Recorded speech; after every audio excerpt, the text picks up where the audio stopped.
Hello viewers, নমস্কার, আদাব। আশা করি আপনারা সকলেই ভালো আছেন। Welcome to my YouTube channel. পর্ব 2-তে আমাদের এই পর্যন্ত কাজ ছিল। আজকে পর্ব 3 টিউটোরিয়াল করতে যাচ্ছি। তো আমরা আনুষঙ্গিক যে পার্টসগুলো আছে সেগুলো আমরা এখন রেডি করব। তো রেডি করার আগে আমরা এই পিসের যে ফুল পিস কালার এটা আমরা চেঞ্জ করে নেব। এটা চেঞ্জ করার জন্য পিসের মধ্যে ঢুকে আমরা ফুল পিসটাকে ক্লিক করে দিয়ে অ্যাপ্লাই সেভ ওকে দিয়ে দেবো। দেওয়ার পরে যে কাজটা করতে হবে, আমাদের একটা ওয়েস্ট ব্যান্ড বানাইতে হবে। ওয়েস্ট ব্যান্ডের জন্য আমরা একটা রেক্ট্যাঙ্গেল নেব, শিফট F6 দিয়ে আমরা ডিসপ্লেতে ক্লিক করে দেওয়ার পরে আমরা লেন্থ দেবো হচ্ছে 20.8 আর হচ্ছে 23.2, 40 cm, 44 cm এবং হাইট দেবো। আমাদের ওয়েস্ট ব্যান্ডের হাইট ছিল হচ্ছে 4 cm। তো আমরা এটা ফোল্ডেড হবে যেহেতু 8 cm, তাহলে আমরা এখানে 8 দিয়ে দিলাম, দিয়ে ওকে। আমাদের এখানে ব্যাক ফ্রন্ট ভাগ করে দেব, স্প্লিট কন্ট্রোল F10 দিয়ে আমরা এখানে একটা স্প্লিট দেব। স্প্লিটটা দেব হচ্ছে ব্যাগের দিকে দেব হচ্ছে 23.2। ওকে, আমরা হচ্ছে 23.2। ওকে, আমাদের এখন মেজারমেন্টটা দেখি মেজারমেন্ট ঠিক আছে কিনা। আমরা দেখতে পাচ্ছি মেজারমেন্ট ঠিক আছে। আমাদের এটা এখন মিরর করে দিতে হবে। মিরর করে দিলে মডিফাইয়ের ভিতরে মিরর আছে, আমরা মিরর করে দিলাম। এটা ওয়েস্ট ব্যান্ডের কাজ শেষ। আমরা একটা লুপ বানাবো এখন। আমাদের এক পিস গার্মেন্টসের জন্য 6 পিস লুপ লাগবে। একটা করে লুপের লেন্থ 11 cm। আমরা 11 cm গুণন 6 তাহলে হচ্ছে 66। তো আমরা একটা শিফট F6 ধরে আমরা চাপ দিয়ে একটা রেক্ট্যাঙ্গেল নিলাম। রেক্ট্যাঙ্গেল নিয়ে এখানে লেন্থ দিয়ে দেবো 66 আর হাফ ইঞ্চি 12 mm লুপের জন্য আমরা 27 mm উইথে ফেব্রিক দেবো 2.7 দিয়ে আমরা একটা লুপের প্যাটার্ন করে নিলাম। আমাদের এখন যে কাজটা করতে হবে সেটা হচ্ছে আনুষঙ্গিক পার্টসগুলো আমরা বানায় নেব। আমরা এখানে যে পার্টসগুলো বানাইতে হবে সেগুলো টেস্ট করে বানিয়ে নিতে হবে। তো আমরা এই যে ইয়েটা ফ্রন্ট পকেট, যেটা ফ্রন্ট পকেটটা আমরা প্যাটার্নটা আগে প্রথমে ফ্লিপস করে উল্টে নিব। ফ্লিপস করার জন্য F9 দিয়ে ক্লিক দিলে ফ্লিপস হয়ে যাবে। আর পকেটটা আমরা ফুল পকেটটা করে নেব। ফুল পকেট করার জন্য আমরা এই মিরর লাইন করব। মিরর লাইন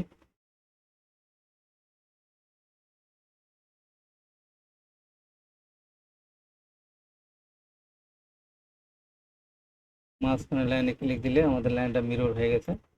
এখন আমরা এই পার্টসগুলো উঠাবো টেস্ট করে। শিফট F3 আমরা টেস্ট করে নিচ্ছি। এখানে আমাদের এই ওপেনিং বাদ দিয়ে নিতে হবে।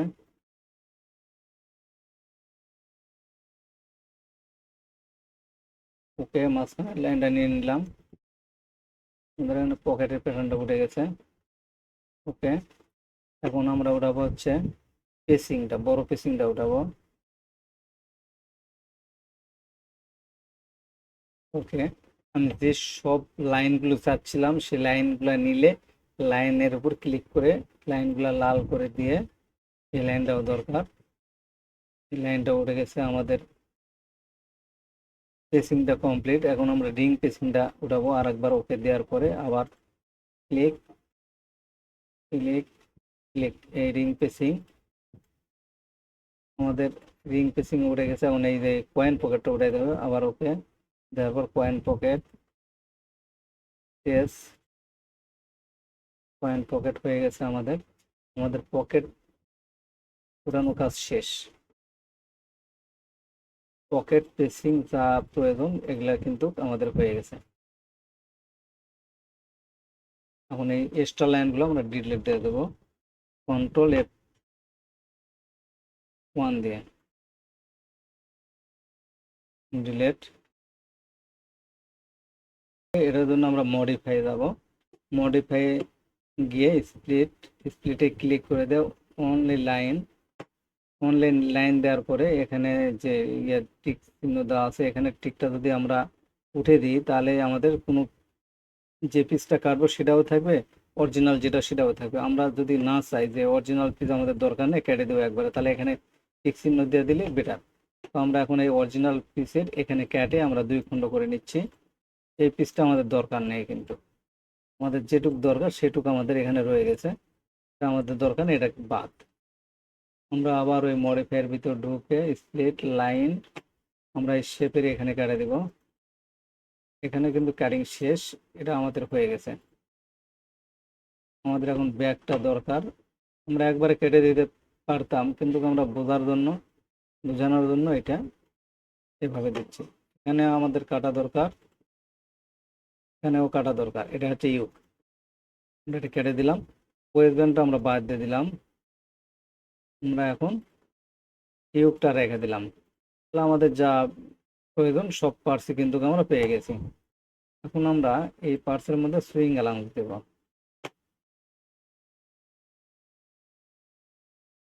আমাদের এই পকেটটা, এই যে ড্রয়িং করা আছে, এটা কিন্তু আমাদের দরকার নেই, এটা আমরা বাদ দিয়ে দিচ্ছি।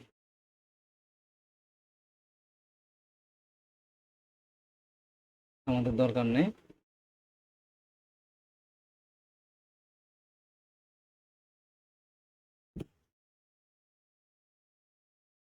এখানে আমাদের আর একটা কাজ করতে হয়, সেটা হচ্ছে অন্তপক্ষে এই ডেনিম প্যান্ট হইলে আমরা যখন ডেনিম প্যান্টের এই পকেটের পিছনটা ক্লোজ করে দিই, তখন এই জায়গাটা নাড়ো হয়ে যায়। এটা নাড়ু যাতে না হয়, এটার জন্য আমাদের একটু বাড়ায় নিতে হবে। এখানে আমরা 5 মিলি বাড়ায় দেব পকেটটা। এটা বাড়ানোর জন্য অল্টার F11 দিয়ে আমরা এই পয়েন্টে ক্লিক করে ওকে দিয়ে দিলাম। না, আমরা এই পয়েন্টে ক্লিক করে আমরা এই পিনটা এখানে রাখবো না, পিনটা এই পয়েন্ট পর্যন্ত দিয়ে দেবো। এখানে আমরা দিয়ে দিচ্ছি 0.5 আর এই লাইনে 0 অ্যাপ্লাই দিলাম। দেওয়ার পর দেখতে পাচ্ছি যে উপরে একটু বাড়ছে, এটা এখন ওকে দিয়ে দেবো। এই ওকে, এটাও কিন্তু ঠিক একইভাবেই হবে, এটাও একটু বেড়ে দিতে হবে। এই ভ্যালু করে দিলাম, এখানে 0.5। ওকে, আমাদের এইটা তো কিন্তু একইভাবে 2 মাথা বেড়ে দিলে বেটার।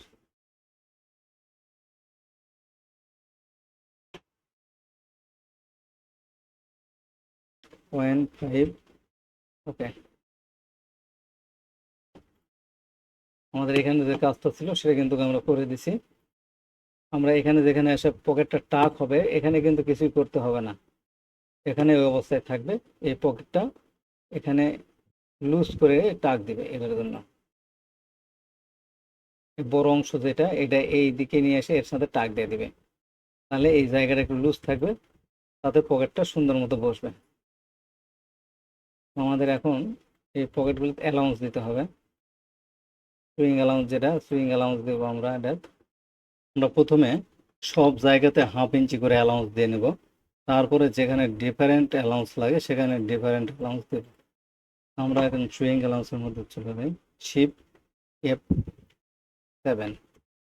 আমরা সম্পূর্ণ একবার সিলেক্ট করে নিয়ে ওকে করে দেব। দিয়ে এখানে 1.2 হাফ ইঞ্চি করে অ্যালাউন্স দিয়ে দিলাম। দেওয়ার পরে এক পিস করে যেখানে যা প্রয়োজন সেটা আমরা দিয়ে নেব।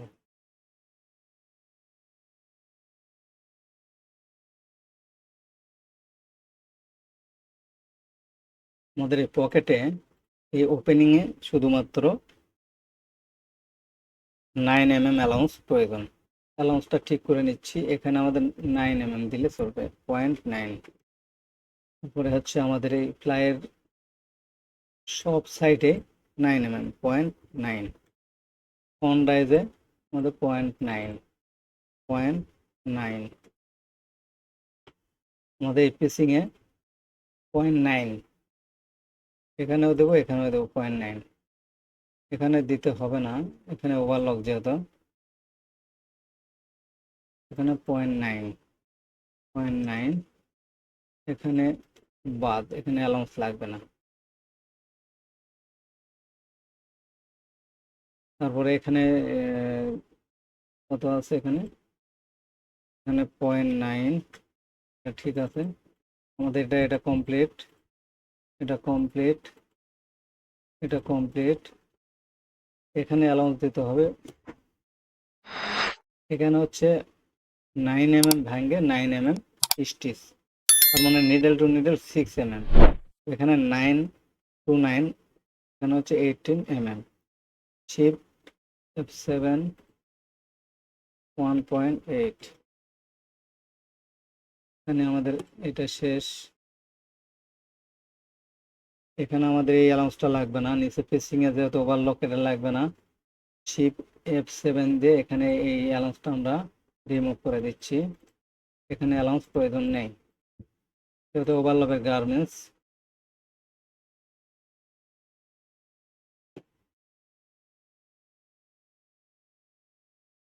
আমাদের এই পকেটে, ব্যাক পকেটে লাগবে হচ্ছে এখানে 9 mm ভাঙ্গে 9 mm মধ্যে 1.8। এখানে লাগবে হচ্ছে 9 mm 0.9। এখানে জায়গা বিশেষে অ্যালাউন্স দিতে হয়, এখানে কিন্তু বোঝার ব্যাপার আছে। অ্যালাউন্স দেওয়া অনেক সহজ কাজ, কিন্তু কোথায় কতখানি প্রয়োজন সেটা আগে বুঝতে হবে। এখানে রুলিং করতে গেলে 1/2 ইঞ্চি ভেঙে 1/2 ইঞ্চি রুলিং, তার মানে হচ্ছে 1 ইঞ্চি, অর্থাৎ 2.5 mm। শিপ F7 2.5 mm। আমাদের অ্যালাউন্স দেওয়ার কাজ প্রায় শেষ। আমাদের ওয়েস্টের জন্য 8 cm রাখলে এনাফ, কারণ 4 cm যা হচ্ছে ডবল ফ্ল্যাগের জন্য, আর 4 cm সুইং অ্যালাউন্সের জন্য রেখে দিলে 8 cm এ ওকে। তো এটা আমরা ওকে দিয়ে দিলাম 8 cm। আমাদের সুইং অ্যালাউন্স কমপ্লিট। এখন আমরা এই নোজ মার্কের কিছু ব্যাপার আছে, ওয়েস্ট ব্যান্ডের নোজ মার্ক প্রয়োজন, কিন্তু আমরা এখানে নোজ মার্ক দিয়ে দেব। নোজ মার্ক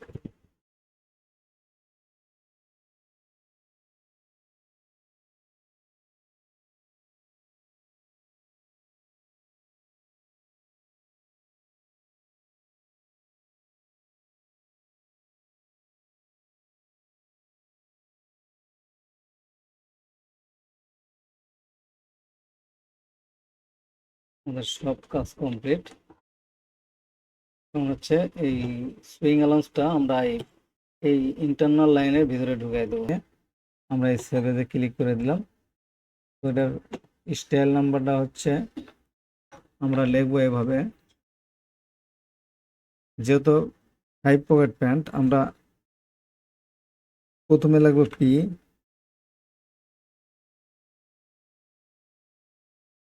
তারপরে 0002 স্পেস দিয়ে ফ্রন্ট FRNT ফ্রন্ট। এখানে আমাদের হচ্ছে অপশান যেখানে আছে, অপশানের এখানে ফ্রন্টটা কপি করে এখানে দিয়ে দিতে হয়, Ctrl+V। আর এখানে এই পার্টসটা কয় পিস হবে, এই পার্টসটা এখানে লিখে দিলে বেটার হয়। পার্টসের ক্যাটাগরি A, তো আমরা A দিয়ে স্পেস দিয়ে 1/2 দিয়ে দিলাম, মানে 2 পিস। এই একটা প্যান্ট বানাইতে আমাদের 2 পিস ফ্রন্ট লাগবে, একটা লেফট একটা রাইট। তো এখানে লেফট রাইট অবশ্য আলাদা করলে বেটার হয়। এখানে 0.5 একটা ঘাবলা আছে, এখানে হচ্ছে যে সাইডে ডবল ফ্লাই হয় সেই সাইডে 0.5 এটা বড় রাখতে হয়। বড় রাখলে সেন্টার করতে সুবিধা হয়। এটা আপনারা যখন প্রোডাকশন করবেন তখন এটা বড় রেখে দেবেন। আমি পার্স এখানে বেশি বানাইয়ে টাইমটা লস করলাম না, এখন এটা এভাবে দেখে দিলাম। এভাবে সবগুলো পার্টস লেখে লেখে সেভ দিতে হবে, সেভ দিয়ে দিলাম। তারপরে আবার আমরা ব্যাগ ক্লিক দিলাম, ব্যাগেও ঠিক একই জিনিস। এখানে যদি আমরা এই ক্লিকটা করে দিই, দিয়ে এখানে আমরা ব্যাগ লিখে দেবো BACK।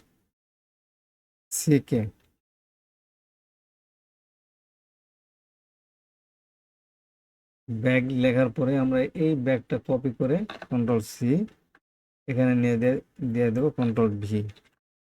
এখানে দিয়ে দেবো যে এটা পেজের ক্যাটাগরি A, সবগুলো A হবে। স্পেস 1 ইঞ্চি টু, ব্যাগও টু থাকবে। এখানে ইউকটা আমরা এই যে দুটা আমরা নাম লিখছি, এই ব্যাগ এবং ফ্রন্ট, এভাবে আমরা সব পার্টসের নাম লিখে নেব। আমাদের কাজ শেষের দিকে। এখন আমরা ডিসপ্লেতে যে প্যাটার্নগুলো দেখতে পাচ্ছি, এগুলার সুইং অ্যালাউন্স দেওয়া কমপ্লিট। এগুলো প্যাটার্ন আমরা সেভেজ দিয়ে প্যাটার্নের নাম ঠিকঠাকভাবে লিখে রাখছি, যাতে আমরা মার্কার করবার টাইমে কোনো প্রবলেম না হয়। তো ভিউয়ার্স, আমরা এটা 5 পকেট প্যান্টের আনুষঙ্গিক পার্টস যেগুলো লাগবে সেগুলো বানাইয়ে এই টিউটোরিয়ালে আমরা দেখলাম। এখানে ফিনিশ প্যাটার্ন বানানো হয়নি। ফিনিশ প্যাটার্ন বানানোর কোনো প্রবলেম না। এই উপরে যে একটা পার্টস দেখতেছি, waist band, coin pocket, facing আর সিঙ্গেল ফ্লাই, বিশেষত এটাই আমাদের ফিনিশ প্যাটার্ন হয়। এই ব্যাক পকেট, এই 5টা ফিনিশ প্যাটার্ন আমার লাগে, কিন্তু আমরা যেহেতু মেক করব না গার্মেন্টস এটা দিয়ে, এটা শুধু টিউটোরিয়ালের জন্য, এজন্য এই প্যাটার্ন এখানে আমি ফিনিশ প্যাটার্ন আর বানাইলাম না। ফিনিশ প্যাটার্ন এগুলো কপি করে নিয়ে অ্যালাউন্সটা অফ করে দিলে ফিনিশ প্যাটার্ন হয়ে গেল। তো ফিনিশ প্যাটার্ন বানানোর এটা কোনো জাদুবিদ্যার কিছু নেই। আমাদের এখানে সব পার্টস কমপ্লিট আছে। 5 পকেটে সাধারণত 12টা পার্টস থাকে ফেব্রিক প্যাটার্ন। এই 12টা পার্টস আমাদের কমপ্লিট, আরও 5টা পার্টস ফিনিশ লাগে। তো 12 আর 5-এ 17টা পার্টস হলে কিন্তু আমাদের ডেনিম 5 পকেট হয়ে যায়। আমরা এটা সেভ দিয়ে দিলাম। আমরা ইনশিওর হওয়ার জন্য এখানে শেপের এখানে কিন্তু আমরা দেখে খুঁজে নিতে পারবো আমাদের পার্টস কয়টা, এখানে আছে কয়টা।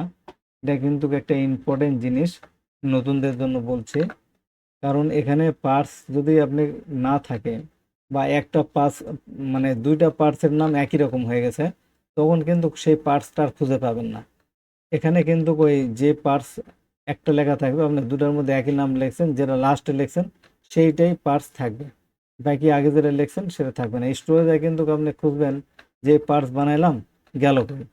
তো একটু আগে আমি যে জিনিসটা দেখালাম, এই যে ব্যাগটা কিন্তু আমরা এখানে খুঁজে পাচ্ছিলাম না, লেখার একটু প্রবলেম ছিল। যখন আমরা সার্চ দেব ওই নাম ধরে, ওই নামের ক্যাটাগরি যদি ঠিক না থাকে, তখন ওই পার্টসটা কিন্তু শো করবে না এখানে। এখন আমরা দেখতে পাচ্ছি আমাদের ডিসপ্লের মধ্যে 15 পার্টস আছে, ওখানেও কিন্তু আমরা স্টোরেজে কিন্তু আমরা এই যে 15 লেখা চলে আসছে, এখানে 15 পার্টস আছে। তো আমাদের এখানে হচ্ছে বেস 1, বেস 2, এই তিনটা হচ্ছে বেস প্যাটার্ন। এটা আমাদের মার্কারে লাগবে না, কিন্তু বানাইছি, প্যাটার্নটা বানাইছি বেস থেকে সবকিছু তৈরি হয়েছে, যার জন্য এই বেসটা আমি দেখা দিচ্ছি, দেখার জন্য, বোঝার জন্য। ভিউয়ার্স, আমাদের আজকের মতো এখানে শেষ। কাজ শেষের দিকে আমরা এটা অ্যালাউন্সটা হিডন করে ভিতরে নিয়ে নিব।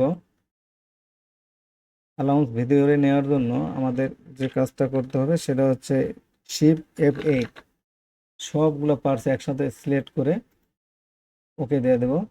দেওয়ার পরে এই পার্টসের যে অ্যালাউন্সটা বাইরে ছিল সবগুলো কিন্তু ভিতরে ঢুকে গেছে। আরেকটা কাজ করতে হবে দর্শক, এখানে যখন আমরা রোল টেবিলটা দিয়েছি, নতুন কিছু পার্টস বানানো হয়েছে, যেমন এই যে এটার মধ্যে লেখা আছে ওয়ান পিস, তার মানে এটা নতুন একটা রেক্ট্যাঙ্গেল, তাই ওয়ান পিস আসছে। হ্যাঁ, অনেক পার্টসে এরকম থাকতে পারে যে এটা ওয়ান পিস নামে আছে।